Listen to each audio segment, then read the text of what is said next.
नमस्कार. आवाज येतोय का? कारण माझा मला आवाज येई ना.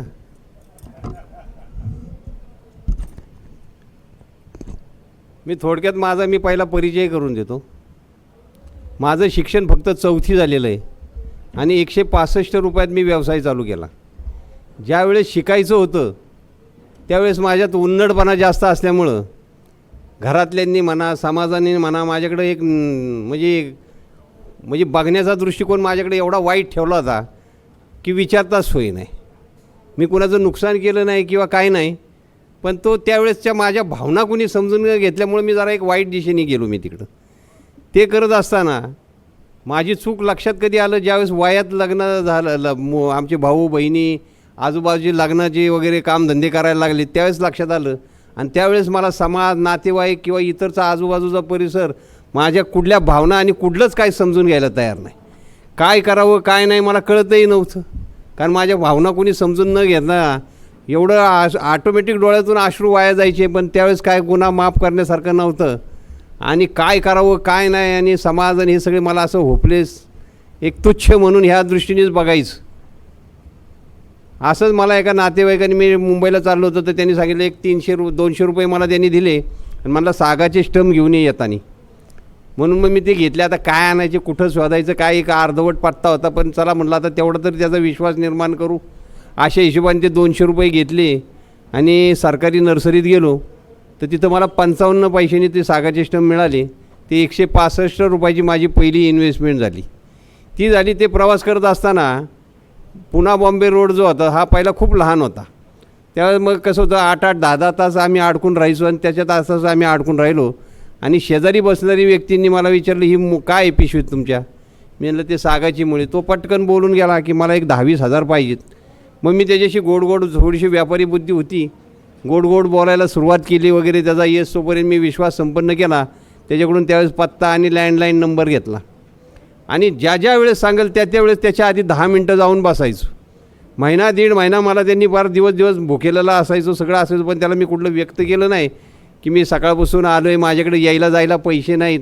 मी आपलं यायचो, त्याच्या दरवाज्यात बसायचो आणि मग तो काहीतरी कारणं काढून असं सांगायचा. नंतर तोही कंटाळा की आता ह्याला काय सांगावं, कारण हात चिटकूनच बसला आहे आपल्याला. मग आमचा सौदा चालू झाला. म्हणलं सर, त्यावेळेस मला 55 पैसे मिळाले. म्हणलं मला सर 70 पैशांनी ही मुळी मिळालेली, 10 पैसे वाहतूक खर्च आणि 10 पैसे मला मिळावेत अशी माझी अपेक्षा आहे. त्यांनी लगेच 18,000 रुपयाचा चेक फाडला आणि मला दिला. म्हणजे मला नात्यातले 10-20 रुपये, 2 रुपये, त्यावेळेस 83 साली तुम्हाला सांगतो, 85 साली, ह्यावेळेस कुणी असं म्हणजे 5 पैसे 10 पैसे म्हणजे हे आम्हाला त्यावेळेस दिलं तर खूप मोठे वाटायचे, खाऊ वगैरे यायचा. आणि अशा स्वरूपात बाहेरच्या माणसांनी एवढे पैसे दिले. ते पैसे ताब्यात घेतल्यानंतर तर 50-100च्या नोटाच्या पुढं नोटाच नव्हत्या.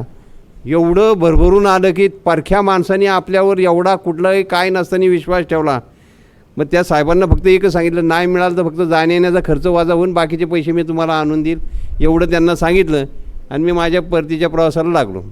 गेल्यानंतर पहिलं साग कशापासून बनवतात, कसा बनवतात, काय बनवतात, त्या नर्सरीवाल्याला जरा चहा पाणी वगैरे नाश्ता वगैरे चारला.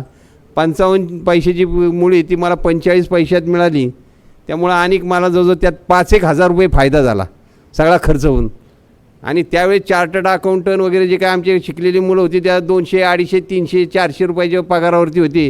आणि माझी एकच कमाई 5,000 रुपयाची एका वर्षात होऊन गेली. या आयला म्हटलं हा धंदा बरा आहे. मग म्हटलं काय करायचं. मग मी सगळ्यांना सांगत होतो सागाचे स्टंप मिळतील, सागाचे स्टंप मिळतील, पण त्यातलं व्यवहारी ज्ञान नव्हतं. मग त्यातली काही लोक मला सांगायचे असं होतं तसं होतं. मी गपचूप ऐकून घ्यायचो, तुमच्याकडं ऐकायचो, ह्यांना येऊन सांगायचो, ह्यांच्याकडून काय घ्यायचो, ह्यांना येऊन सांगायचो. असं सगळं करत असताना मी ज्या लोकांपर्यंत पोचायचं होतं त्यापर्यंत मला काय पोचता येत नव्हतं. मग एक जणांनी मला सांगितलं की तुम्ही जाहिराती द्या बरं. मग मी पेपरला जाहिराती द्यायला गेलो. जाहिराती मग बांबूची रोपं द्या, निलगिरीची रोपं द्या किंवा अनेक सुरूची रोपं द्या, अनेक वेगवेगळ्या झाडांची रोपं मागायला लागली. मोठं मला टेन्शन आलं. तर आपल्याला तर सागाचं झाड कसं ओळखायला लागलो आहे, हे इतकं कसं काय करायचं आणि काय करायचं. चला म्हटलं आपण नर्सरी पण चालू करू. मग आम्ही काय केलं, शाळेतली मुलं जी होती माझ्यासारखी उन्नड, त्या मुलांची आम्ही एक चांगली टीम बनवली.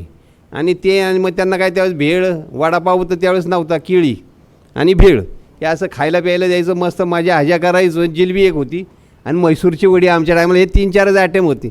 हे खाल्ले की ती पोरंही खुश, मलाही खुश. आम्ही जवळजवळ 3-1 लाख रोपांची नर्सरी बनवली, पण 2 वर्ष झालं त्याला गिऱ्हाईक एक पण नाही. काय करावं काय मला कळेना, की मग समाज बिमाज नात्यातली वगैरे माझा तसा पावसाळ्यापुरता धंदा बरा व्हायचा की 20-30 हजार रुपये मी कमवायचो, पण ते सगळे मी नर्सरीत घालवले आणि काय करावं काय कळेना. कारण ज्या पद्धतीने खपायला पाहिजे तशी रोपं खपना. मग मला एक जणांनी सांगितलं तू पेपरला जाहिराती देऊन टाक. मग मी जाहिराती अशा दिल्या, ह्या वर्षी रोपं घेऊन जा, पुढल्या वर्षी पैसे द्या. कारण ते आता सांभाळून सुद्धा बेजारच झालो ना. आता वर्षाच्या ऐवजी 2 वर्ष घालवले तरी पैसे मिळाना. मग तिसऱ्या वर्षी मी ज्यावेळेस अशी जाहिरात दिली तर माझी 3 आठवड्याच्या आतमध्ये नर्सरी संपली. लाखात बोलायला लागलो पण खिशात रुपया नाही. मग समाज फासावला, ह्याला गांडावला, ह्याला बनावला, अमकं तमकं बोलायचं जातं. मग वाईट तर भरपूर वाटायचं, कारण काय तर त्यांच्याकडे अक्कलही होती, त्यांच्याकडे काहीतरी स्टँडर्ड होतं, माझ्याकडे काहीच नव्हतं. जरा 1 मिनिट पाणी घेतो.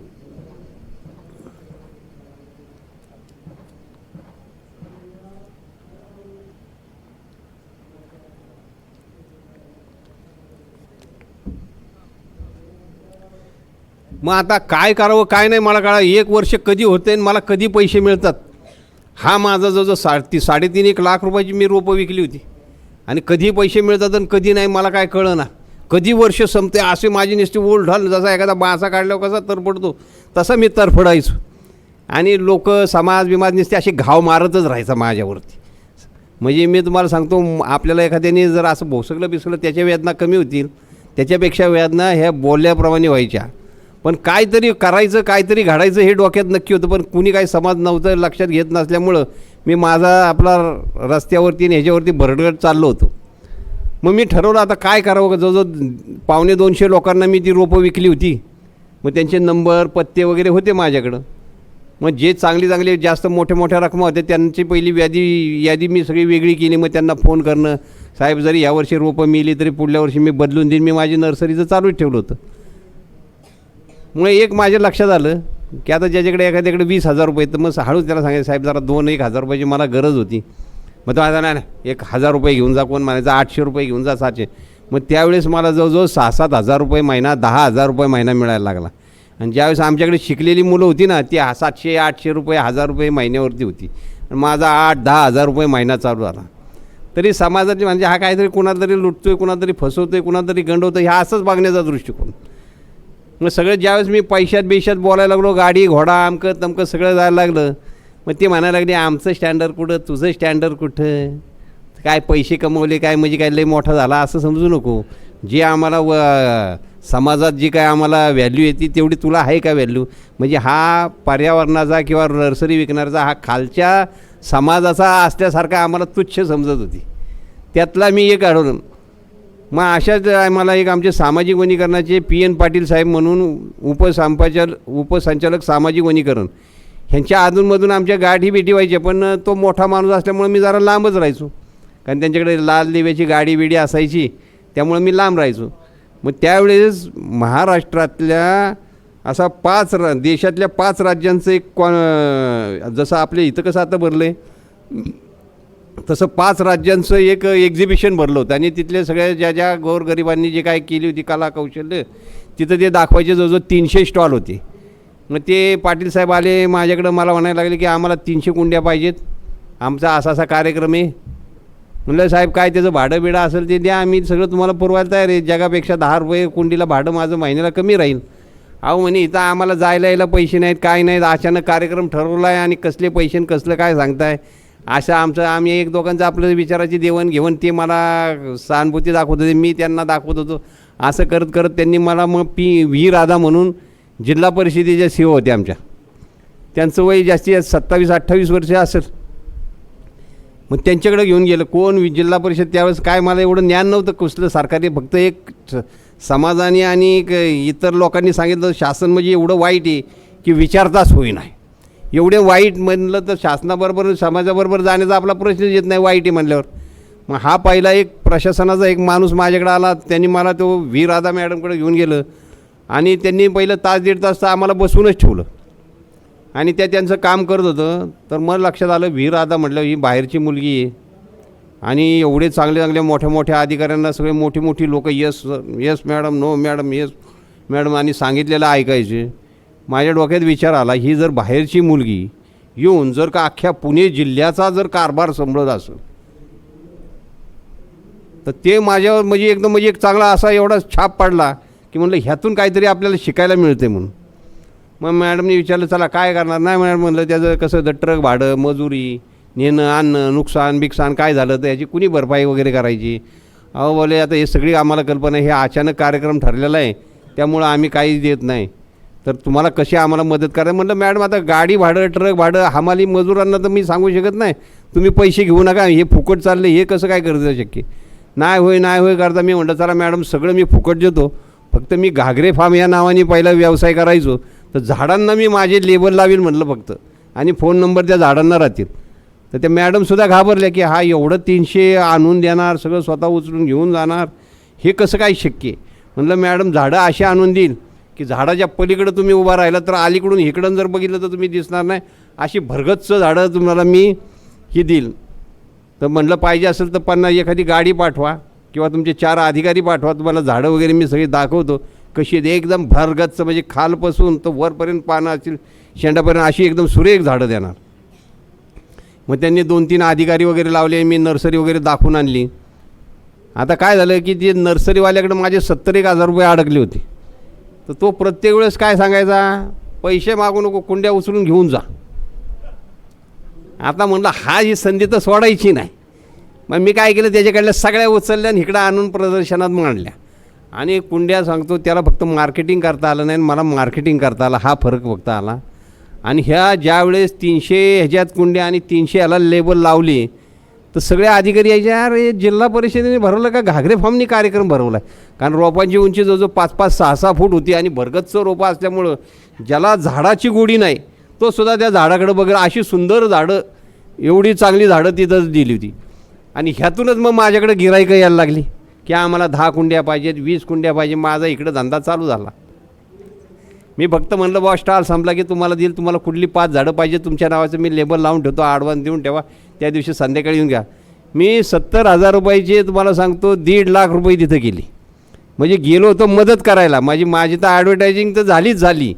परत तुम्हाला सांगतो तिथं एवढ्या चांगल्या चांगल्या अधिकाऱ्यांची माझी मैत्री झाली की विचारताच होईना, की जसं काय लहानपणापासून आम्ही एकत्र वाढलो अशा पद्धतीने सगळ्या डिपार्टमेंटच्या, बऱ्याच डिपार्टमेंटची ओळख झाली.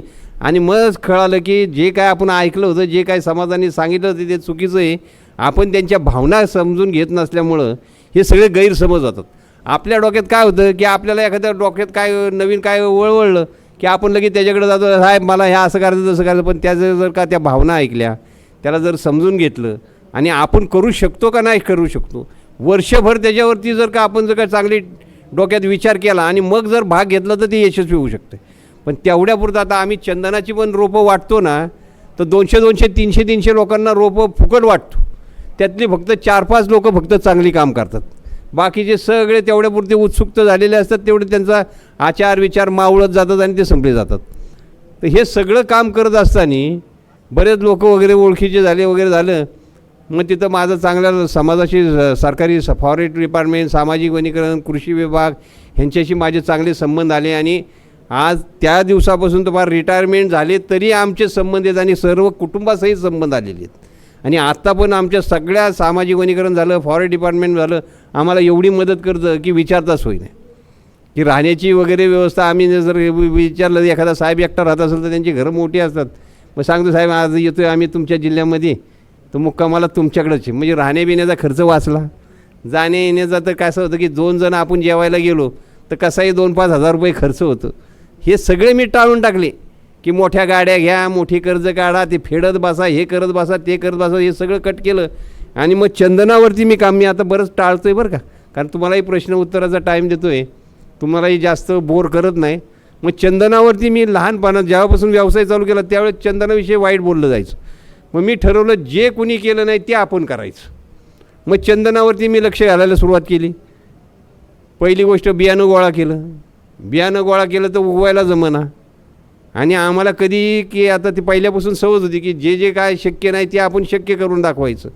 मग पहिली रोपं उगवायला सुरुवात केली, समाजाला सांगायला सुरुवात केली. ते तिकडचे 10 लोक मी एकटा, पण त्या 10 लोकांना मी पुरे पाडायचं ती निघून जायची, पण मागं हटलो नाही. आणि एवढं करून मी याडाच, कारण ते 10 लोक पाडायचे, मी एकटं सांगायचं चंदनाची झाडं लावा वगैरे. त्यात अर्धवट माझंही ज्ञान होतं, फक्त माझी सुरुवात झाली होती. मग मी भरपूर रोपं तयार करायला सुरुवात केली. मग मी काय करायचो, मग सामाजिक वनीकरण, फॉरेस्ट डिपार्टमेंट, ज्यांना पाहिजे त्यांना ती रोपं फुकट द्यायला सुरुवात केली. आज 15 वर्षामध्ये चंदनाची झाडं 2 इंचापासून तर 15 फूट उंचीची झाडं आज चंद्रपूर जिल्हा झालं, परत तुम्हाला सांगतो गोंदियामध्ये झालं, आज नागपूरला सुद्धा आम्ही सामाजिक वनीकरणाला 10,000 रोपं मोफत दिलेली आहेत ह्या पावसाळ्यामध्ये. तर त्यांच्याकडेही वाढत आहेत. तर अशा पद्धतीने दरवर्षी आपण 3.5 ते 4 लाख रोपं मोफत वाटतो आहे. म्हणजे आपल्या राज्यातही वाटतो आहे, बाहेरच्या राज्यातही वाटतो आहे. म्हणजे बाहेरच्या राज्यातूनही मला आता तिथं प्रमुख वक्ता म्हणून बोलवलं जातं. तिथंही मग मी जाताना कालसुद्धा मी दिल्लीला गेलो तर 2,000 रोपं घेऊन गेलो. आणि मग तिथं जवळजवळ 200-250 लोकं होती. सगळ्यांनी माझे नंबर वगैरे लिहून घेतले. आम्ही कार्यक्रम करू. म्हटलं तुम्हाला काय असं मोठं काम बघा, 10-20 हजार रुपये मी तुम्हाला द्यायला तयार आहे, फक्त जाण्या येण्याचा माझा खर्च करा, बाहेरच्या देशात असेल तर असं सांगतो त्यांना. असं सगळं करून काम चालू. मग हे चंदनाचं झाड जे आहे ते एवढं पैशाच्या दृष्टीने चांगलं आहे आणि निसर्गाच्या आणि पर्यावरणाच्या दृष्टीने एवढं चांगलं आहे की विचारता सोय नाही. ह्या झाडाला एक तर जागा कमी लागते. ह्याला 15 फूट जागा सगळ्या गोल आकाराची, म्हणजे 15 फूट जागा भरपूर झाली. म्हणजे 7-8 फूट इकडं, 7-8 फूट इकडं, अशा पद्धतीने. म्हणजे अशी मिळून 15 फूट. ह्या झाडाची मी जास्तीत जास्त 25 फूट हाईट 35 फुटापर्यंत हाईट बघितलेली आहे. आणि ह्याचे गुणधर्म म्हणजे बघा, हे चंदनाचं झाड 3ऱ्या वर्षापासून कामधंद्याला सुरुवात करते. आज माणसाला आईवडिलांच्या जीवावर जगून 25-30 वर्षांनी, आणि तो करूनही सदा तो आईवडिलांशी किंवा स्वतःशी पण प्रामाणिक राहत नाही, पण हे झाड प्रामाणिक राहते. बघा 3ऱ्या वर्षापासून ते झाडाला चालू होतं आहे. चंदनाच्या झाडाला 3ऱ्या ते 5व्या वर्षापर्यंत बियाणं यायला सुरुवात होती. म्हणजे फुलं आली, त्यासाठी त्याचं मधमाशा झालं, फुलपाखरं झालं, इतर जीवजंतू, त्याचं बियाणं हे पक्षी खातात आणि 2-5 किलोमीटरपर्यंत फिरत असतात. आणि त्याच्या विष्ठेच्या माध्यमातून ही रोपं निघायला सुरुवात होतात. फक्त मी तर सांगतो की प्रत्येक गावाच्या रस्त्याने 5-5, 10-10 झाडं जरी लावली तर एवढी चंदनाची झाडं तयार होतील की विचारताच होई नाही. आणि मला तर असं एक दिसतं आहे की एक झाडाची किंमत 1,08,00,000. आज एका झाडाची किंमत आजची 1 कोटी रुपये आहे. आज पण काय होतं आहे की त्या चंदनाविषयी आपल्यावरती एवढे वाईट संस्कार निर्माण करून दिलेत. पण जे लोक ह्यामध्ये काम करतात, आज आमच्या पुण्यासारख्या ठिकाणी एक जर झाड चोरायचं असेल तर त्याला 2 लाख रुपये भांडवल लागते. चंदनाचे चोऱ्या माऱ्या करायला कुठं भांडवल लागते का? आणि त्याचे जे एजंट असतात ना, झाड कुठे काय ते सांगायला, तर त्याला 2,000 रुपये दिले जातात. म्हणजे बघा ह्या झाडाचं किती महत्त्व आहे.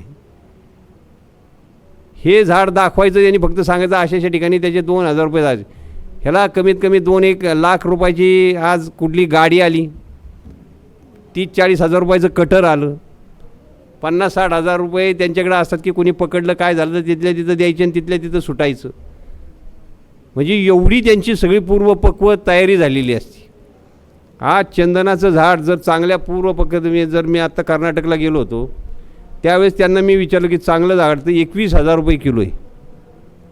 आज कर्नाटक राज्यामध्ये सुद्धा चंदनावरती, कागदावरतीच काम मोठ्या प्रमाणात झालेलं आहे. मला तर वाटतं सगळ्यात जास्त भारतामध्ये महाराष्ट्रामध्ये काम झालं आहे असं माझ्या एक निदर्शनात येते. कारण मी जिकडे तिकडे झालं, दुसरा गुजरात झालं, कर्नाटक झालं, परत अजून हैदराबाद वगैरे ह्यासारख्या देशांचे माझं आता 5-6 जिल्ह्यात स्टेटमध्ये जाणं झालं. तिथं विचाराची देवाणघेवाण घेतो, पण कुठं नाही. पण माझ्याकडे मी जी रोपं तयार करतो ही गादी वाफ्यावरती तयार करतो.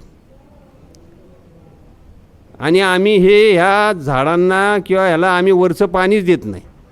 हे पावसाच्या पाण्यावरती झाडं आम्ही उगवतो. पावसाच्या पाण्यावरती झाडं उगवल्यामुळं आमची 2-2, 3-3 दिवस रोपं नेल्यानंतर कडक राहतात. तिथं गेल्यानंतर आम्ही साखरेच्या पाणीत आणि 1 डिस्प्रिनची गोळी टाकायला सांगतो.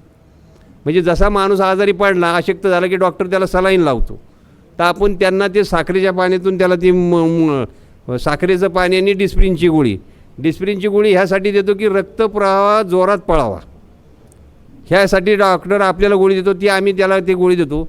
आणि फक्त याच्या मुळांना पाणी लागेल एवढीच त्याची पाण्याची उंची असावी. त्या पाण्याचं स्पर्श त्याच्या पानाला वगैरे येऊ नये. आणि आम्ही सांगताना सांगतो की एका ठिकाणी 5 रोपं लावा, कारण आमची ही नेकेड रोपं असतात. लोक काही एवढी त्याला काळजी घेतली जात नाही. त्यांना जर का सांगितलं ही 100 रोपं दिली 100 ठिकाणी लावा, तर त्यातलं एकही रोप जिवंत राहत नाही. तेच जर का त्याला सांगितलं ना 5-5 रोपं एका ठिकाणी लाव, त्याच्यावरती सावली कर, एक प्लॅस्टिक टाक पावसाळ्यामध्ये, की डायरेक्ट ती कसं तर लांबून दमून भागून अशक्त रोपं झालेली असतात.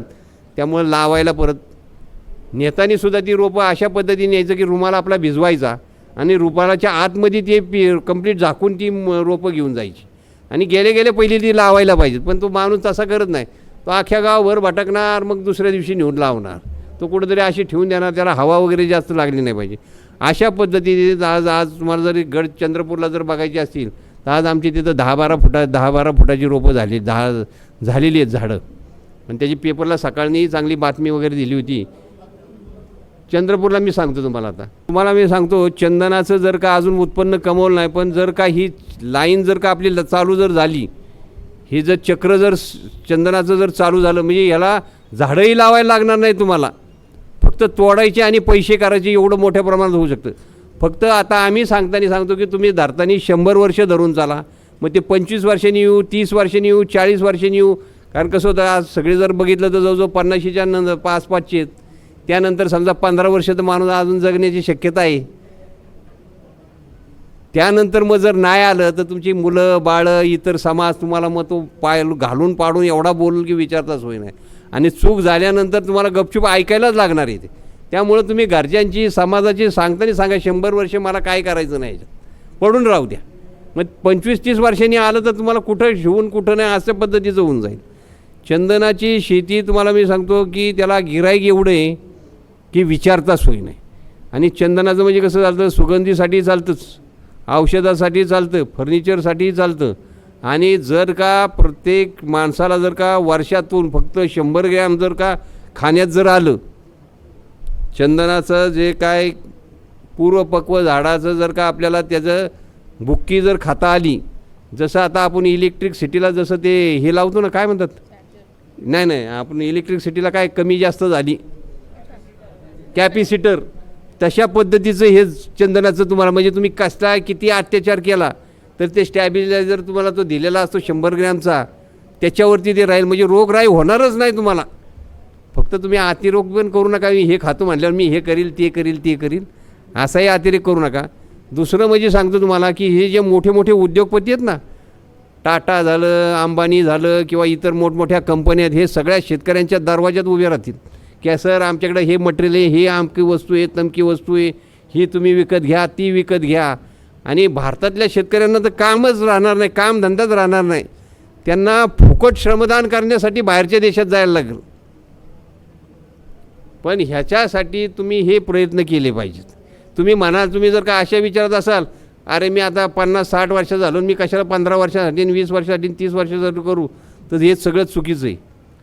आता तर मी सगळ्यांना सांगतो की वयाच्या 25-30 वर्षासाठी स्वतःसाठी जगा, तिथून पुढं 20-25 वर्ष कुटुंबासाठी आणि तिथून पुढं समाजासाठी. आता मी तर तशा पद्धतीने वागायला सुरुवात केली. त्यासाठी मी कुठल्याकडून कसले मानधन किंवा श्रमदान किंवा कुठलं काय पैसे 12 वाजले ना, आपण आपल्या पैशाने जेवायचं आणि तुमच्याकडे यायचं, तुमच्या तोंडाकडे बघत नाही बसायचं कधी जेवायला देतो म्हणून. कारण 100-150 रुपयासाठी त्यांच्याकडे वेळ नसला ना, आपल्याला त्यांनी समजा 2-3 तास वेळ लावला तर 50-60 वर्षानंतर आपल्यावरचा कंट्रोल निघून जायचा. तर त्यासाठी मी अशा पद्धतीने वागतो की जिथं कमी त्रास होईल अशा पद्धतीने माझं सगळं महाराष्ट्र आणि बाहेरच्या राज्यात काम चालू आहे. तर अशा पद्धतीने आज जर का झाड जर का 60-70 वर्षाचं जर झालं, मग शेतकऱ्यांनी जर का विचार केला की जसं एखादा नोकरदार रिटायर झाल्यानंतर त्याला लाखो रुपये आणि त्याला पेन्शन मिळते, तशा पद्धतीने शेतकऱ्याने जर का हे काम केलं तर त्याला करोडो रुपये ही चंदन लागवडीमधून 100% मिळू शकतात.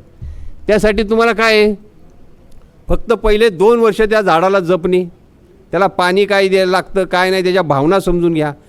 तुमच्या मनातले सुद्धा चांगले वाईट विचार त्या झाडाकडे बघून किंवा त्या झाडाच्यात बसल्यानं जरी विचाराची देवणघेवण घेतलं ना, तर ते झाड तुमच्यात सहभागी होईल. झाडाच्यामध्ये तुम्हाला सांगतो, मी 6व्या मजल्यात पुण्याला राहिला आहे. घरात आलं की मी अस्वस्थ व्हायचो. काय झालं, काय कुणाला वाईट बोललो, कुणाचं काय वाईट केलं, काय झालं, मी ह्याच्यावर विचार करत होतो. काय चुकलं त्यावेळेस मी घरात आलं की अस्वस्थ होतं. त्यानंतर सहज झाडांकडे लक्ष गेलं तर ती झाडंही असं घाबरलेल्या अवस्थेत दिसली मला. मग मी सगळ्या झाडांकडे बघितलं तर सगळी झाडं घाबरलेली. मग गच्चीवर गेलो आणि बघितलं तर एका झाडाच्या फांद्या तोडल्या होत्या आणि ह्या आजूबाजूची झाडं सगळी घाबरलेली होती. म्हणजे बघा तुम्ही त्या झाडाच्या भावना ह्यांचं तर काय देणं घेणं आहे का? निदान माणसांचं ह्याला त्याला व्यवहार तरीच काहीतरी कुठल्यानं स्वरूपात असतो, तसा झाडांचा नसतानासुद्धा एवढं चांगलं ते झाड एकमेकाच्या भावना ओळखून घेतात. तर ह्या अशा जर पद्धतीने चंदनाचं 160 झाडं एका एकरात बसतात. चंदनाची आता जी काय चोरीचं वगैरे जे प्रमाणे आता इलेक्ट्रॉनिक चिप्स निघालेले आहेत, त्या झाडाच्या बुंद्यात जर लावली तर झाड जागेवरून हललं की तुम्हाला SMS येणार कुठल्या दिशेने कुठं जातं हे झाड तुम्हाला घर बसल्या कळणार.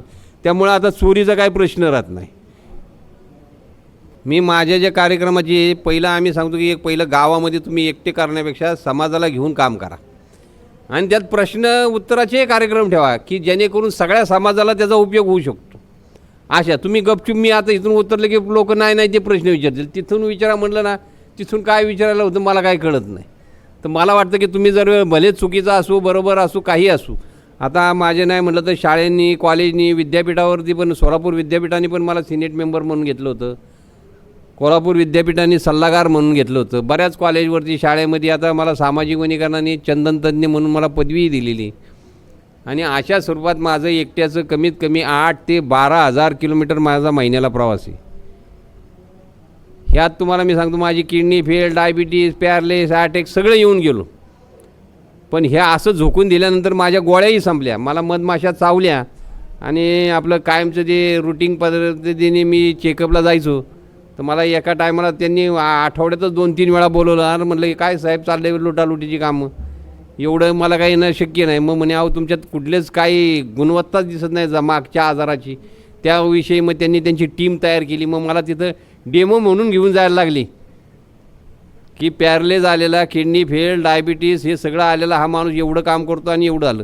आपण आपलं एवढं वाईट हे करून ठेवलं आहे ना आपल्यावरती या जाहिरातींनी.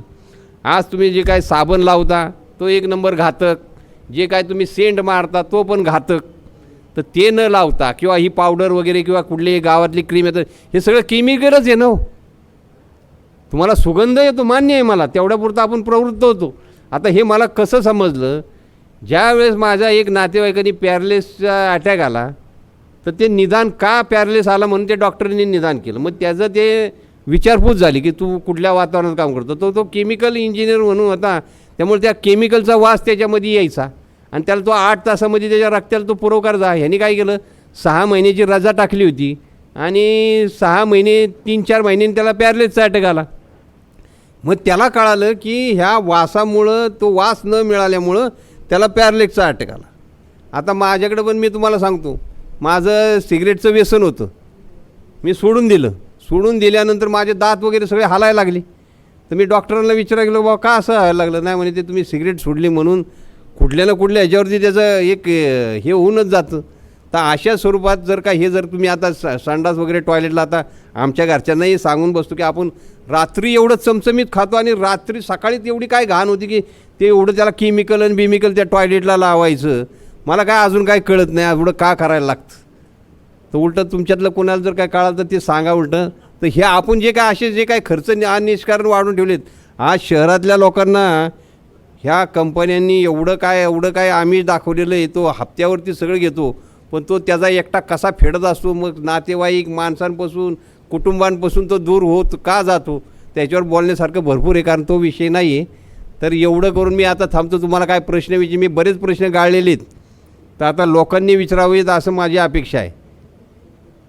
दुसरं म्हणजे आता तुम्हाला मी सांगतो जे काय तुमच्याकडं झाडं असतील त्या झाडांची नोंद पहिली सातबाऱ्यावरती करून घ्या. कारण चंदनाचे झाडं चोरीला गेली ज्यावेळेस केस उभी राहती तर त्यावेळेस जज पहिले विचारतात हे झाड तुझं हे कशावरून. कारण चोरी करणाऱ्याला काही त्रास होत नसतो पण ज्याचं चोरीला गेलेलं असतं त्याला सगळं दाखवायला लागतं की हे माझं सामान आहे माझं, त्यासाठी सरकारी पावत्या वगैरे सगळ्या लागतं. तर 7/12 असेल वेगवेगळ्या त्यांना 7/12 झाल्यावरती तुम्ही कृषी विभागाला सांगा किंवा वन विभागाला सामाजिक वनीकरणाला त्याची पोच पावती द्या की बाबा सर आम्ही एवढी चंदनाची झाडं लावलेली आहेत तर त्यातलं आपल्याकडे काय मार्गदर्शन असेल तर करा. त्यांना जेवण वगैरे खायला घाला, त्यांची चांगलं गोड बोला, ते तुम्हाला चांगलं मार्गदर्शन करतील. कारण त्यांच्याकडे जनसंपर्क जास्त असतो, त्यांना अनुभव जास्त आलेले असतात. तर अशा पद्धतीने कुणाला काय प्रश्न विचारायचे असतील तर मला विचारा. आता मी जरा थांबतो.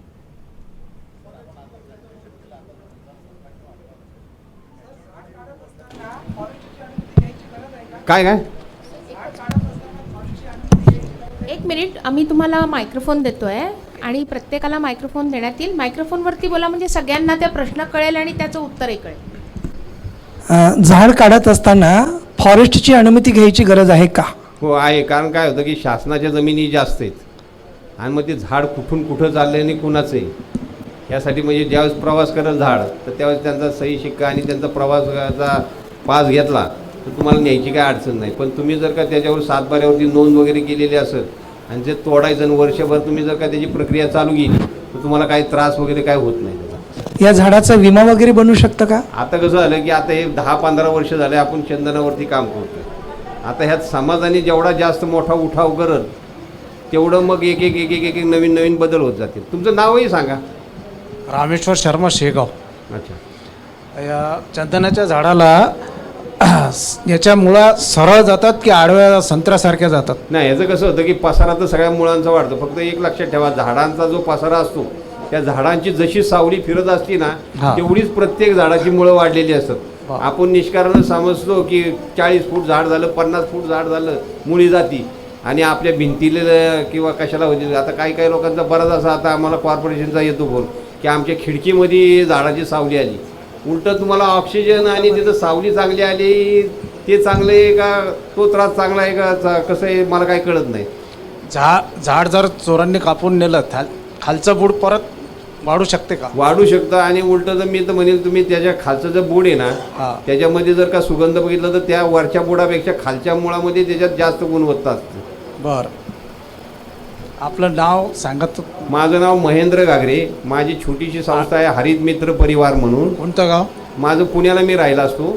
ठीक नाही, गाव आपलं गाव पुणे शहरात. मी दौंडला राहिला तसा होतो पण आता स्थायिक आता पुण्यामध्ये चांगल्या ठिकाणी मी राहायला गेलो आहे. तर त्यामुळं फक्त रात्री 10 नंतर कृपया करून फोन करावा आणि मिस कॉल द्यावा म्हणजे मग तुमच्याशी मला कशी होते बोलण्याची एक प्रक्रिया माझी चांगली राहील.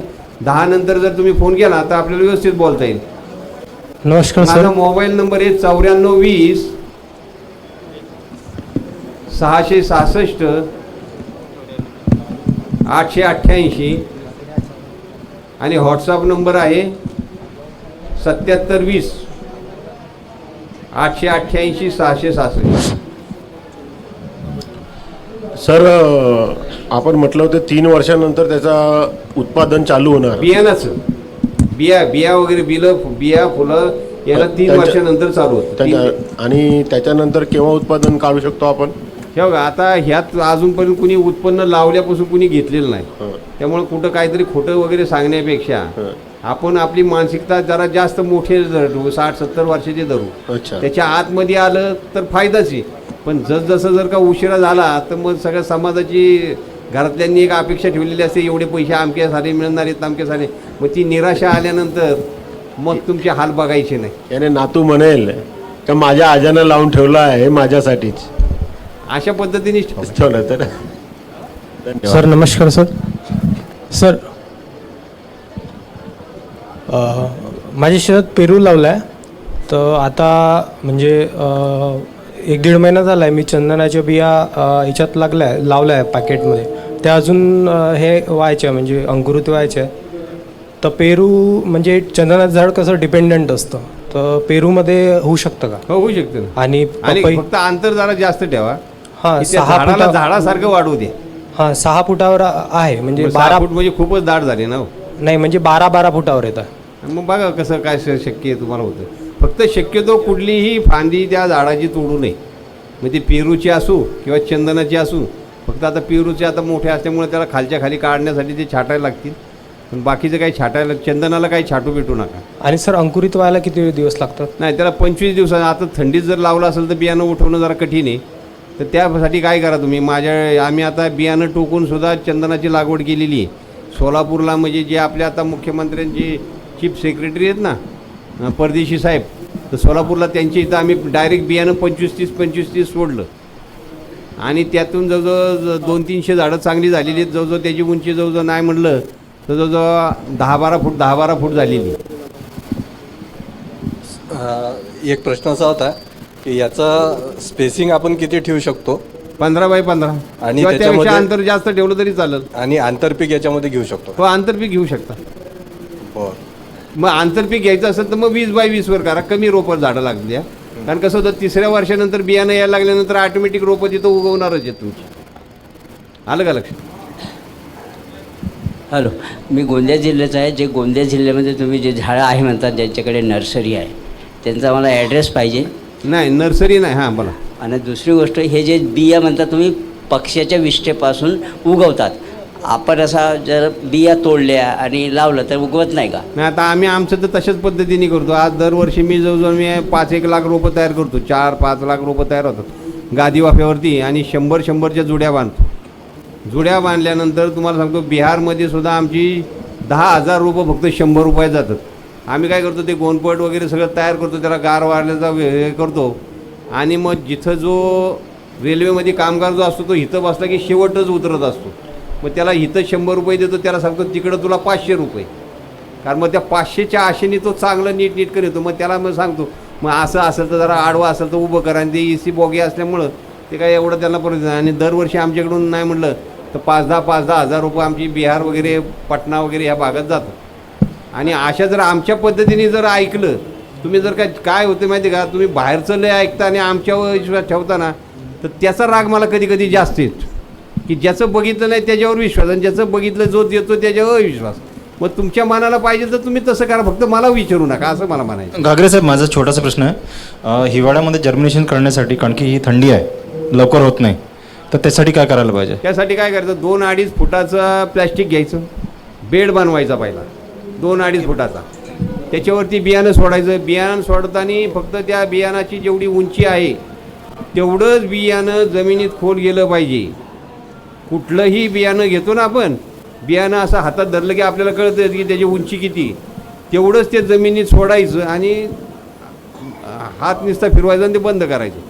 त्याच्यावरती संपूर्ण आतमध्ये ठिबकचे पाईप सोडायचे आणि ते प्लॅस्टिक सगळं कंप्लीट मातीमध्ये बुजून टाकायचं की आतमध्ये उष्णता जास्त निर्माण झाली पाहिजे. म्हणजे आपण कसं एखाद्या जास्त उष्ण झाली बेचैन होऊन जातो, म्हणजे फार त्रासल्यासारखं होतं. तशा पद्धतीने त्याचं त्रासल्यावानी करायचं. नाही, हे 24 तास एकदा लावलं की ते त्याचं ठेवून द्यायचं जोपर्यंत उगवत नाही ना. नाही, पण आता माझ्याकडे ड्रिप इरिगेशन नाही, मी असं फवारणीसारखं देतो थोडं पाणी. नाही, तसं नाही उपयोग होणार. ह्याचा कसं, तो ह्याला उष्णता जास्त लागते. नाही, पण आता पाणी तर रोज द्यावं लागेल ना. पाणी जो आतमध्ये ठिबकचे जर का पाईप सोडले नाही, पण तेच म्हटलं ना, ठिबक सिंचन माझ्याकडे नाही आहे. आतली वाफ जर निघून गेली तर मग त्याचं निघण्याचं प्रमाण कमी राहील आणि ह्याच्यातून तुमचं निघण्याचं प्रमाण जास्त राहील. नाही, पण प्रश्न तोच आहे की ज्यांच्याकडे ठिबक सिंचन नाही, आता माझ्याकडे नाही आहे, पण मी आता जर्मिनेशनसाठी टाकलेले आहेत. आणि माझा प्रश्न तेच होता की कुठून घेतलं होतं? मी IWST मधनं, बँगलोर. मग ते तुम्ही तसं किती दिवस झाले? 25-1 दिवसानंतर उगवायला सुरुवात होतं. नाही, मी आता 2-3 दिवस झाले लावलं तर. 25 दिवसानंतर उगवायला सुरुवात होतं तर ते 4 महिन्यापर्यंत बियाणं उगवत असतं बरं का. बरं, ठीक. सर, हे चंदनाचं झाड कुठल्याही प्रकारच्या जमिनीत होतं काय? हो. म्हणजे त्याला असा काही स्पेसिफिक प्रकार नाही की या जमिनीच्या प्रकारामध्ये ते मोडतं? नाही, तसं काय नाही. आता अच्छा, कसं, जर आम्ही समजा आमच्याकडे बांधणार आहे आणि शेत आहे, शेताच्या भोवताली जर कुंपणासारखं लावलं तर होऊ शकते का त्याला? होऊ शकतं. अच्छा, धन्यवाद सर. सर, पर एकर कॉस्टिंग किती आहे काय प्लांटेशनची कॉस्ट? आता मी व्यापार करत नसल्यामुळे मी तो काय हिशोब केला नाही. पण जर का जमिनी वाहती असतील तर त्याला काही खड्ड्याची आवश्यकता नाही. त्याला फक्त नांगरट करा 15-15 फुटावर. जिथं तुम्हाला कट करायची, म्हणजे उसाला कशी कट करतो आपण तशा पद्धतीने कट करा आणि त्या कटाच्या कडेने ती झाडं लावून टाका. शक्यतो असं करा की पाणी कुठं अडल ह्याचं जर व्यवस्थित पावसाळ्यातलं नियोजन जर केलं तर मग उन्हाळ्यात तुम्हाला कमी पाणी द्यायला लागेल. अशा पद्धतीने जर ठेवून द्या. बियाणं सोडायचं असेल तर 15 तारखेच्या आसपास हे बियाणं मेमध्ये ते जमिनीवरती सोडून द्या. त्याचं राहू द्या. हे जास्त ठिकाणी पाऊस पडतो अशा ठिकाणी आहे. आम्ही आता रायगड वगैरे ठिकाणी आम्ही आपलं सगळं काम केलं, लावली रोपं, पण ती रोपं जगनात. काय करावं काय कळलं. मग आम्ही प्लॅस्टिक टाकलं वरती तर रोपं आज आमची तिकडं 10-12 फूट झालेली आहेत. आता माझ्याकडून सुद्धा रोपं जर आली तुमच्याकडं, जर का त्याला एक चांगलं प्लॅस्टिक वगैरे टाकलं वरती की डायरेक्ट वरचा पाऊस लागू नये, ऊन लागू नये. कारण का ही दमून भागून आणलेली, पण आपली मानसिकता कशी असते, 4 रोपं लावण्यापुरती एवढी ठीक असते. नंतर मग आपण गाड्यावरती सोडून राहतो आणि त्यात अपयश आलं की तुम्ही निश्चित मग त्याची वाईट पब्लिसिटी करत राहता. जर तसं न करता आपण आपल्या चुका निवडून काढाव्यात आणि मग मान्य करावं. नागपूरमध्ये कुठे अवेलेबल आहे? तुम्हाला आता इथं सामाजिक वनीकरण आहे ना, त्यांच्याकडे ढेरे साहेब म्हणून आहेत, अच्छा, डेरा. त्यांना विश्वासात घ्या, साहेब तुम्ही नर्सरी चांगली केली, जरा असं फुलवा ना त्यांना, मागू नका त्यांना काय. तर त्यांना सांगा, साहेब पहिल्यांदा बघितली एवढी छान रोपं, असं तसं, वा वा छान छान छान. सामाजिक वन सिव्हिल लाईनला आता ते मला त्यांचं ऑफिस नाही, शहरातच येते, अच्छा, अच्छा. पण ते बरं, देतात. आपण समजा सर तुमचा कार्यक्रम घेतला 200-300 शेतकऱ्यांचा, तर तुम्ही येऊ शकता का सेमिनारला? हो, येऊ शकतो ना. येऊ शकता. तुम्ही काय करा त्यासाठी, सामाजिक वनीकरणाला घ्या मदतीला. भले ते त्यांनी जरी प्रतिसाद चांगला नाही दिला तरी त्यांचं बॅनरवरती नाव टाका.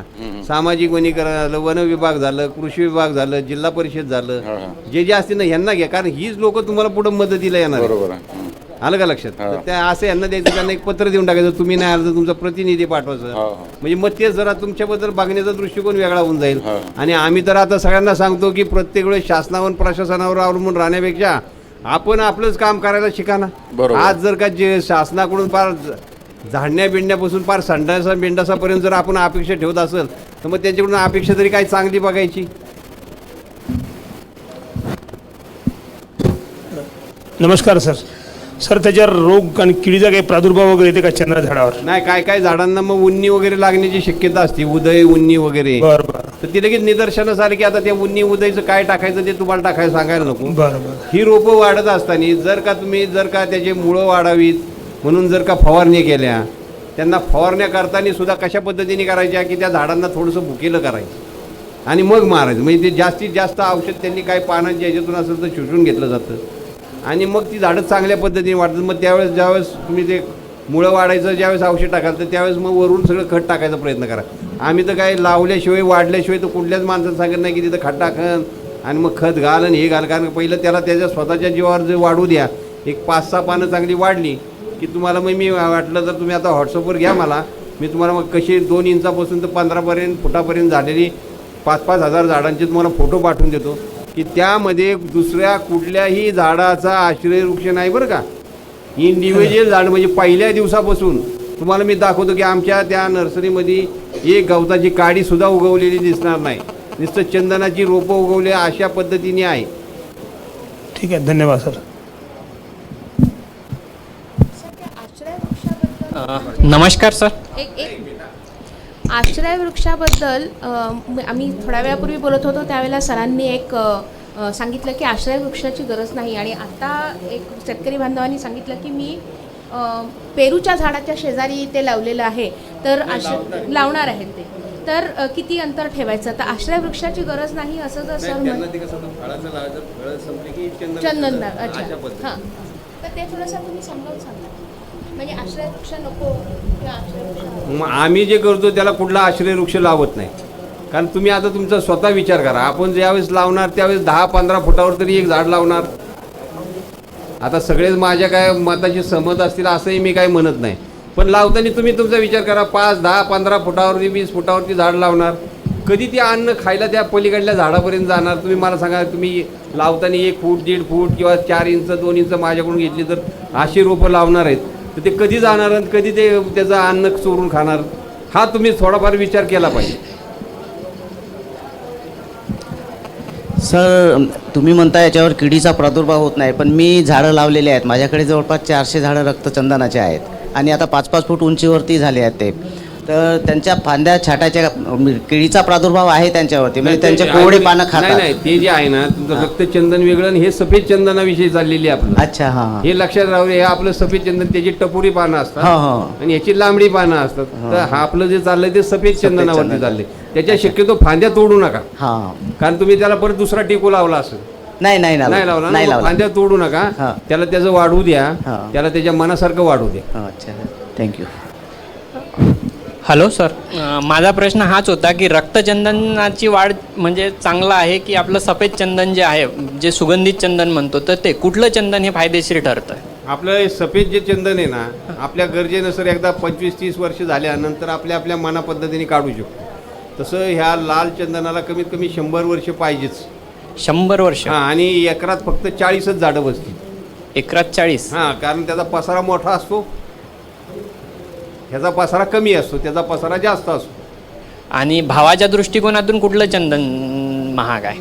आता बघा, तसं बघितलं तर आता सफेद चंदनावरती मी जास्त काम करतोय, लाल चंदनालाही भाव आहेत, पण ते सगळे चोरी मारीचे धंदे आपल्याला करून करायचेत का, हा आपण पहिला विचार करायला पाहिजे. दुसरा म्हणजे आपल्याला त्याचाही फायदा आहेच, कारण त्याचं इतर गुणवत्ता औषधं वगैरे भरपूर होतात त्याची, पण त्याचा कालावधी जास्त लागतो आणि ह्याला पण कालावधी जास्त लागतो. पण ह्याचं समजा 20, 25, 30 वर्षांनी समजा काय अडचणी आली तर गरजेपुरतं आपण 2 झाडं 4 झाडं अशी काढू शकतो, असं होऊ शकतं. रक्तचंदनाचे म्हणजे पूर्ण त्याला याच्यामध्ये पूर्वपक्व असतोपर्यंत त्याला काय हात लावताच येत नाही. हा, ओके, थँक्यू.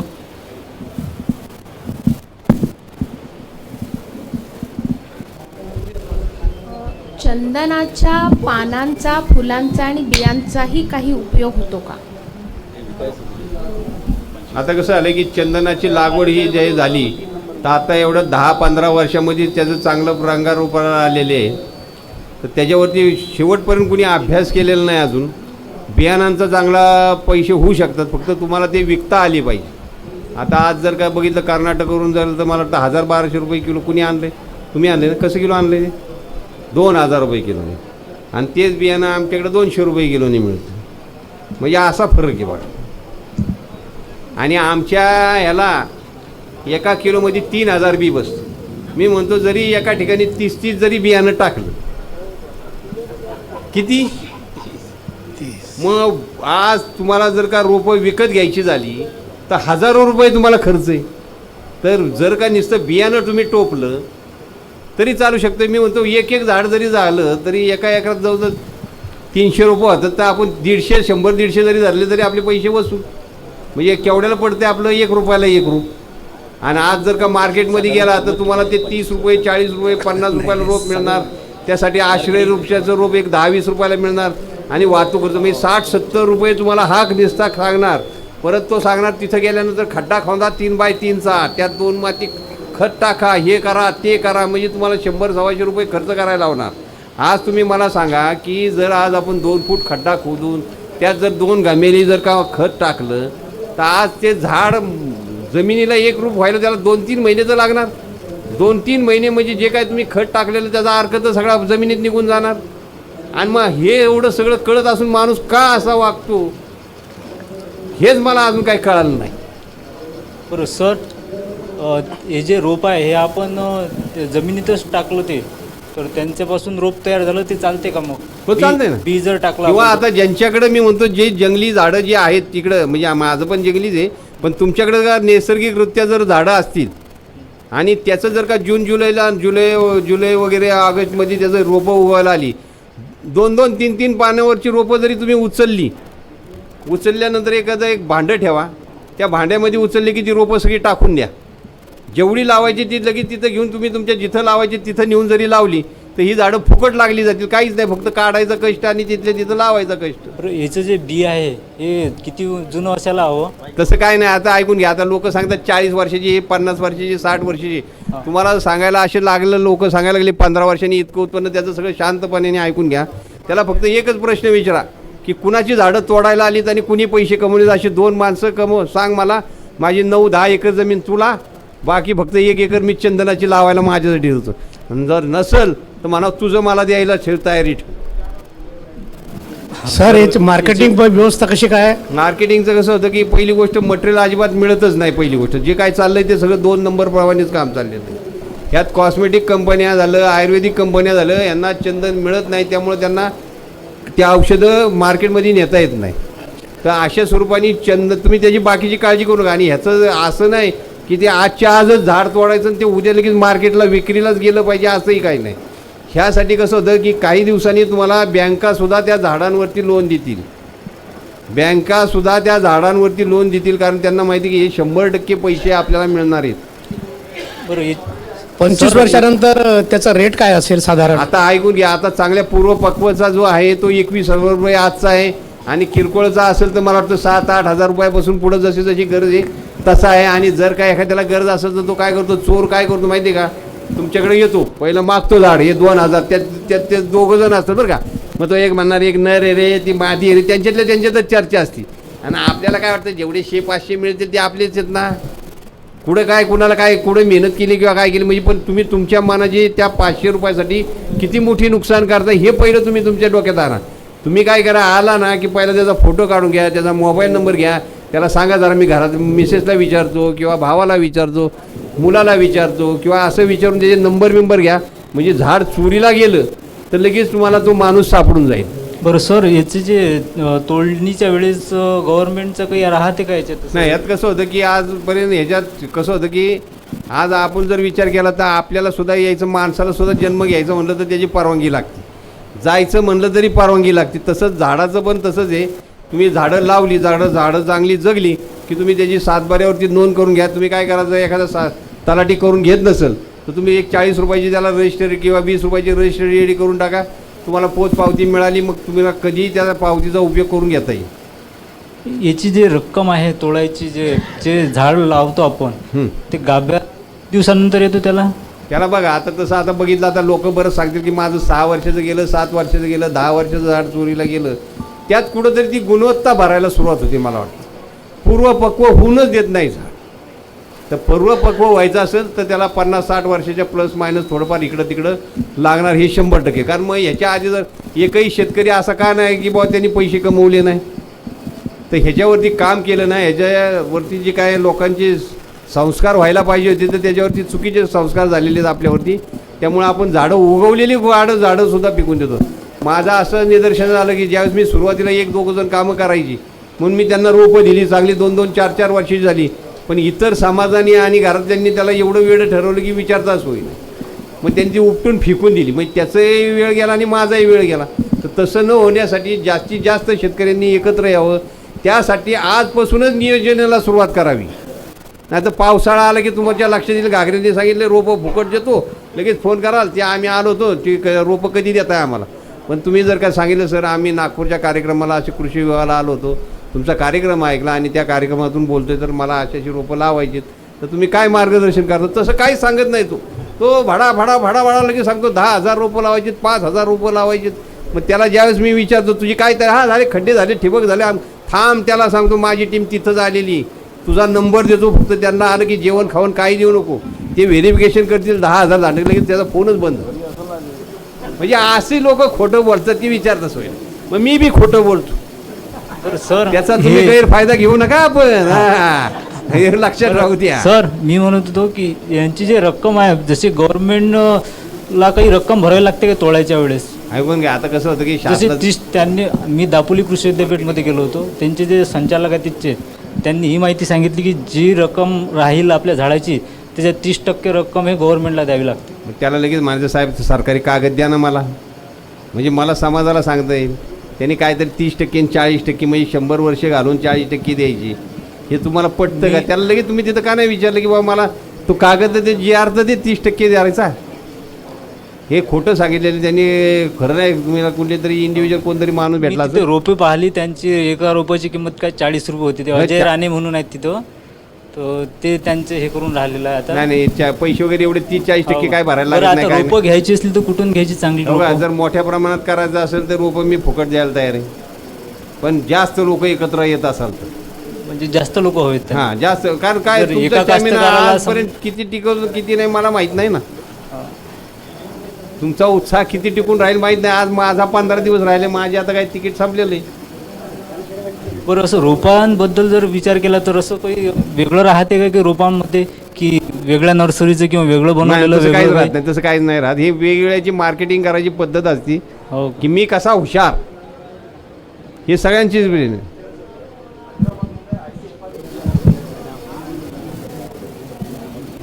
हैदराबादमध्ये सेंट्रल गव्हर्नमेंटची नर्सरी आहे ICFREची, बरोबर. तर तिथली कॉस्टिंग आणि जे प्रायव्हेट नर्सरीज आहेत, मी इथे आता कर्नाटकला गेलो होतो, तिथे दोघांमध्ये इतकं फरक काय? नाही, एक तर असं आहे की मी कर्नाटकला सुद्धा मला प्रमुख पाहुणे म्हणून तिथं बोलवलं होतं. भारतातले जवळजवळ चंदनमध्ये काम करणारे जवळजवळ 200 ते 250 लोक आली होती. तर त्यांचंही बऱ्यापैकी मला वाटतं कागदावरतीच काम चालू आहे. कारण त्यांना मी माझे जे काही प्रश्न विचारलं तर मी म्हटलं बा आम्ही तर काय आश्रयवृक्ष वगैरे लावत नाही. तर ते म्हटले आश्रयवृक्ष लावला नाही तर तुमच्या झाडाची गुणवत्ता भरणार नाही. तर मग मी त्यांना असा प्रश्न विचारला की असं एखादं झाड आहे की 40-50 वर्ष वाढलं आहे आणि त्याला कोण चोर कुणीच त्याला विचारत नाही, असं एखादं झाड दाखवायला आहे का? त्यांना काय ते काय सांगता आलं नाही. त्यानंतर मी त्यांना असा प्रश्न विचारला, जे काय तुम्ही सांगताय 15 वर्षानंतर उत्पन्न चालू होतं आहे त्याला, तर असा कुठला शेतकरी आहे की त्यांनी लाखो रुपये कमवलेले आहेत आणि कुठल्या शेतकऱ्याची झाडं तोडायला आलेत, असे 2 माणसं मला दाखवता येतील, तर कुणीच काय उत्तर दिली नाही. आणि त्यांच्याकडे जायचं आणि त्यांच्याबद्दलच जास्त बदनामी करून घेण्याच्यापेक्षा फक्त मी एकदा बोललो आणि तिथं थांबलं, तर त्यांना ते काय सांगता आलं नाही.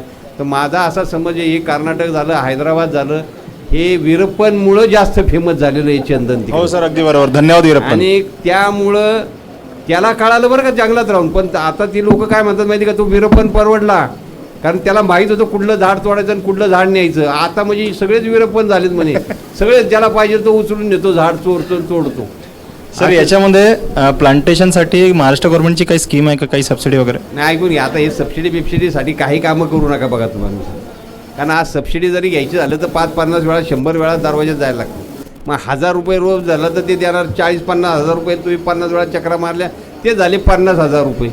तर हे असे उलटे सुलटे धंदेच करू नका. ते शासनाच्या आणि समाजाच्या प्रशासनाच्या दरवाज्यात जाऊ नका. आता त्याला कशी मदत करता येईल हे बघा आता आपलं काम. Thank you sir. आणखीन एक विचारायचं होतं की या चंदनाच्या झाडाची निगा कशी राखायची आणि त्याच्या फांद्या वगैरे तोडता येतात का आणि त्या तोडलेल्या फांद्यांचा काही उपयोग होतो का? नाही, पहिली गोष्ट मी सांगतो की याची झाडाचं जेवढ्या फांद्या असतील तेवढं, जेवढी पानं असतील तेवढं ते झाडाचं खाद्य आहे. झाडाचं खाद्य हे पानामध्ये असतं.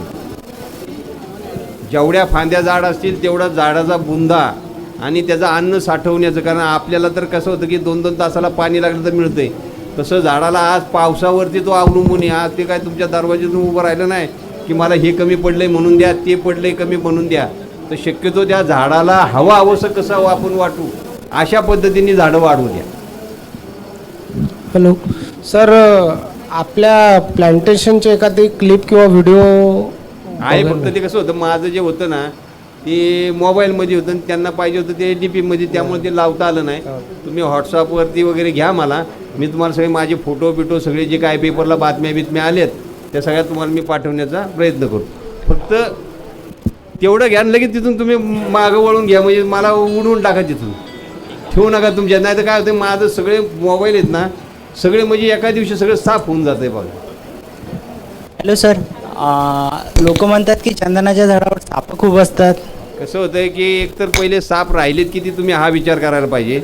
दुसरं म्हणजे कसं होतं की हे बियाणं खायला चिमण्या पशु पक्षी येतात, तिथं किलबिलाट करतात. साहजिकच आहे, त्याचं अन्न, सापाचं अन्न हे पक्षी असतं, तो त्याचं अन्न शोधायला जातो. ते काय माणसासाठी बसलेला नसतो की माणूस कधी येतो मी त्याला वरून चावत. तर हे पक्ष्या खाण्यासाठी ते साप येत असतात. पण एवढेच काय साप आपण ठेवलेले नाहीत आणि जंगलही आपण त्यांना ठेवलं नाही. उलटा माणसाचं अतिक्रमण सगळं जंगलावरती व्हायला लागलं आहे. मग त्यांनी तरी राहायचं कुठं आणि जगायचं कसं हा पण आपण विचार केला पाहिजे. सर नमस्कार सर, मागे आपली भेट झाली होती सेमिनरी हिल्सला.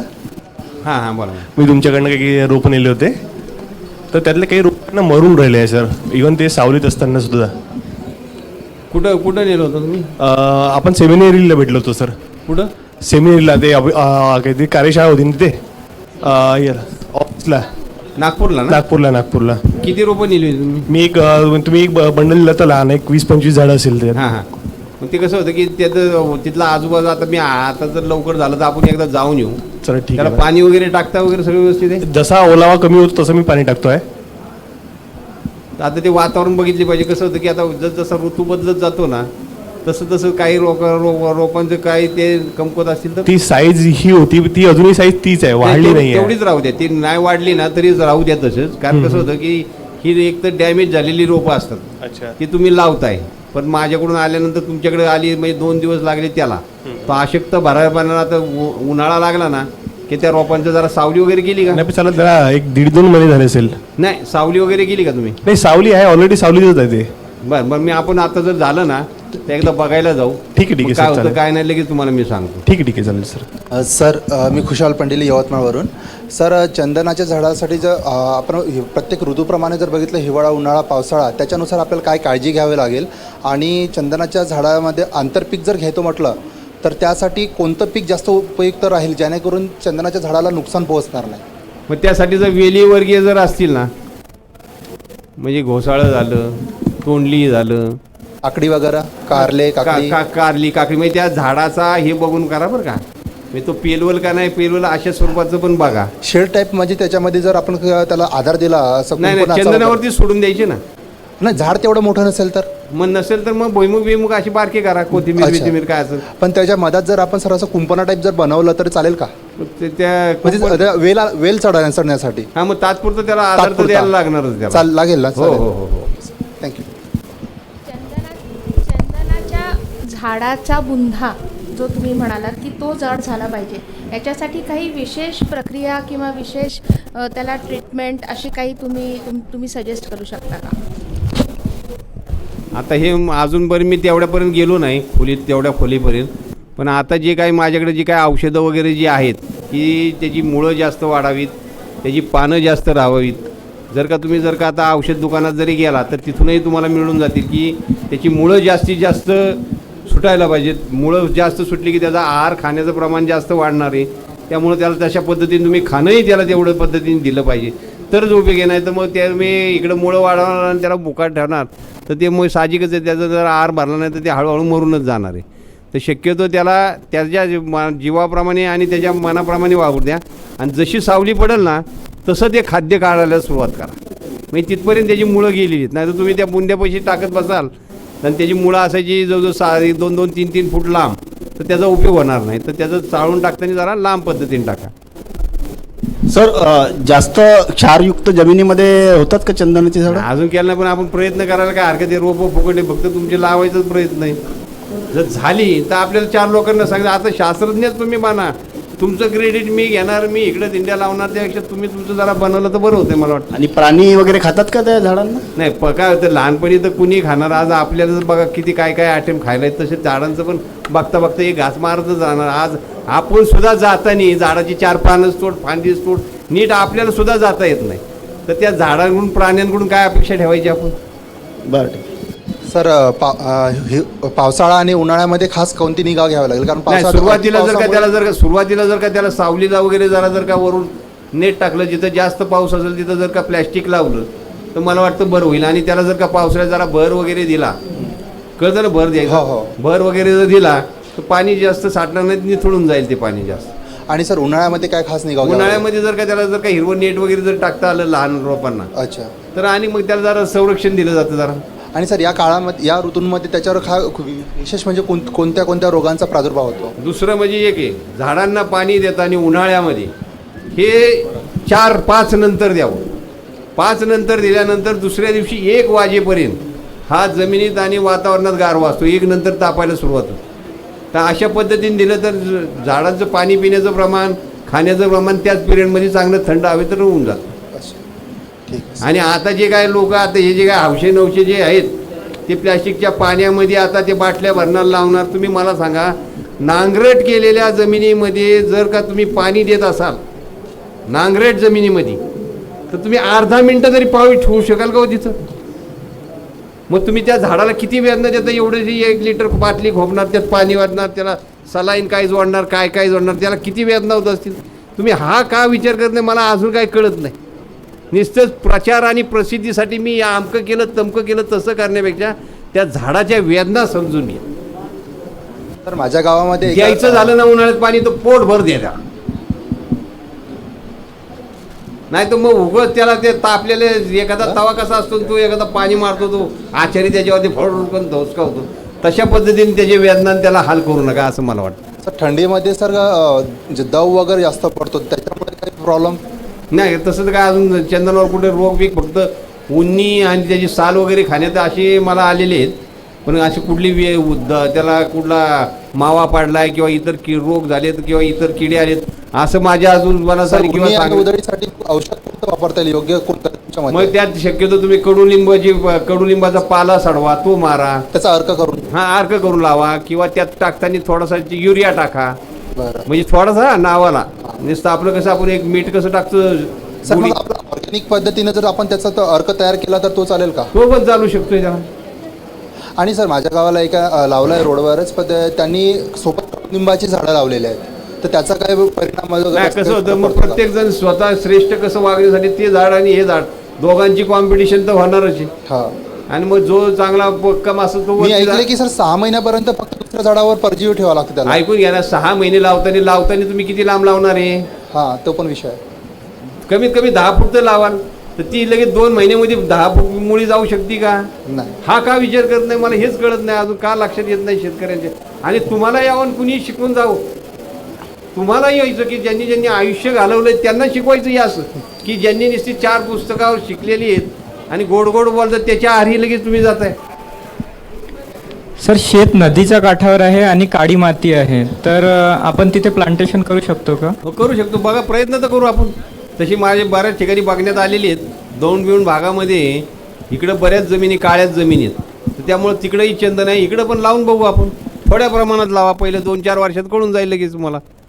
रोपं कुठून मिळेल सर? रोपं आता आहे का रामाची सीता कोण तुम्ही विचारता? तुम्ही एक कार्यक्रम घ्या, रोपं फुकट माझ्याकडून मिळतील. घ्यायला कुठे यावं लागेल? मी सगळी पोच करायची व्यवस्था माझ्याकडे राहील. तसं नाही, पहिली तयारी मानसिक तयार करा. ह्याला खर्च तुम्हाला काहीच नाही. खर्च तुम्हाला मी सांग ना, माझा एकट्याचा खर्च फक्त. आणि माझा खर्च म्हणजे काय, अर्धी पाऊण भाकरी आणि रात्री जर आलो तर राहायची सोय व्यवस्था करायची.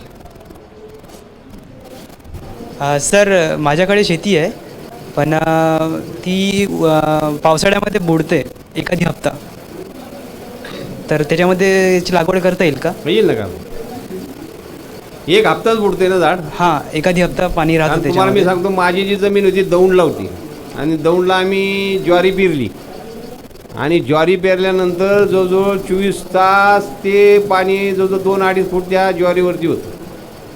ज्यावेळेस ते पाणी ओसरलं त्यावेळेस ते सगळं झोपलेलं होतं, आणि महिन्याभरात माझी ज्वारी जवळजवळ 5 ते 6 फूट झाली उंचीची.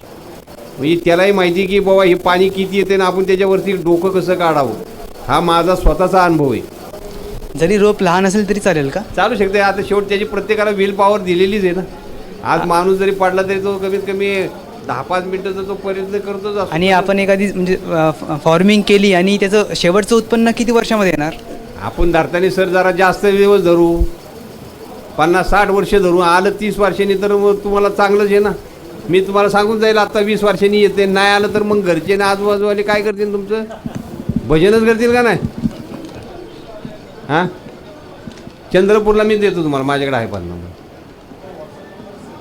हॅलो, नमस्कार. 7720888866 7720888866.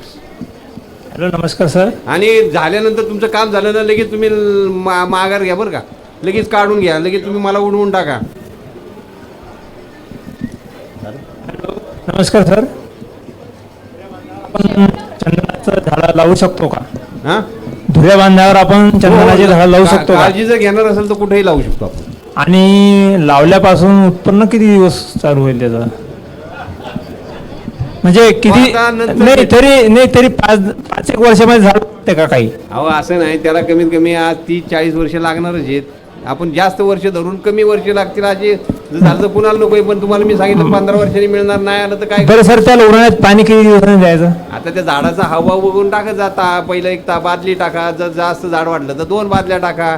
तुम्हाला त्याचे हावभाव लगेच लक्षात येईल. बरं, डायरेक्ट रोपं लावायचे की बिया लावायच्या? तुम्ही आता तुम्हाला कसं बिया लावायचे म्हटलं तरी मिळते आणि रोपं लावायचे तरी मिळतंय. बरं, बी जर मिळायचं म्हटलं तर कुठे मिळेल मग? ते आमच्याकडे पण मिळतं किंवा इतर मार्केटमध्ये बघायला मिळत असेल तर तिकडे बघा. आता यांनी आणलं 2000 रुपये किलोनी. असं का? बरं, ठीक आहे. सर, हे प्लॅन नागपूरला मिळतील का चंदनाचे प्लॅन? मी आता हे करा, मोठे जर कार्यक्रम घेतले तर रोपं मी फुकट द्यायला तयार आहे. त्याची एक आजपासून त्याची वातावरण निर्मिती करणं गरजेचं आहे. तुम्ही पावसाळ्यात मागाल तर माझी सगळी जवळजवळ बुकिंग झालेली असती. तर आज एक कार्यक्रम घ्या आणि पावसाळ्यात रोपं वाटताना एक कार्यक्रम घ्या. त्याचं नियोजन आजच आपण करून ठेवलं तर काही कुठलाही त्रास होत नाही.